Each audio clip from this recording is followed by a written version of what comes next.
आज पहाटे 5:30 वाजता मस्त एक फोटो घेतला आणि यमुनोत्रीला जाण्यासाठी प्रवास सुरू केला. प्रवास म्हणजे फक्त घाटातलाच रस्ता. एका बाजूला डोंगर तर दुसऱ्या बाजूला दरी. जेवढं छान वाटत होतं तेवढीच भीतीही वाटत होती. यमुना माते की जय असे म्हणत मातेच्या दिशेने आम्ही चढाईस सुरुवात केली. जसजसा सूर्य चमकत होता तसतशी इथली डोंगरं अधिक सुंदर वाटत होती. नजरच हटू नये असा तो देखावा.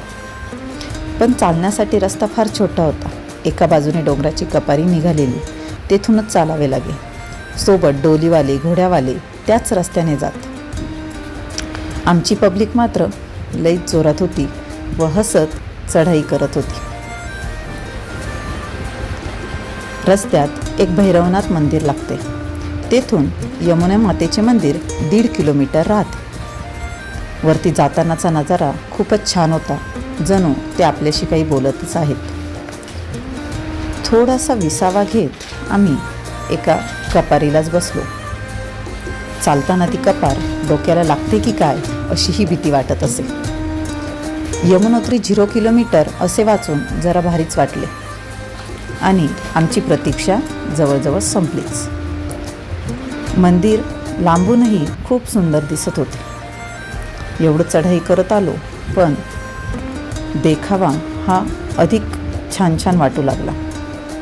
मग काय, एक फोटो त्या मंदिराजवळूनही काढला आणि लगेच आम्ही दर्शनासाठी गेलो.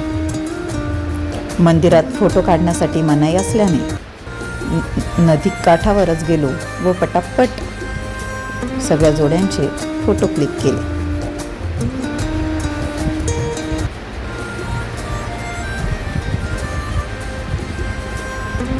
परतीचा प्रवास सुरू करत उतरतानाचा वेग हा सर्वांचाच वाढलेला होता.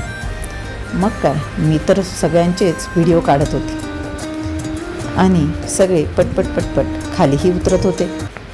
व्हिडिओ काढतानाच मागूनच एका अनोळखी व्यक्तीने आमच्या व्हिडिओमध्ये एंट्री केली आणि सर तर काय, गॉगल सापडत नव्हता म्हणून जोरात पळत आले. असा आमचा सगळा 40 ते 50 किलोमीटरचा प्रवास करत आम्ही फायनली रूमवर आलो आणि हा रूमवरचा देखावा. थँक्यू.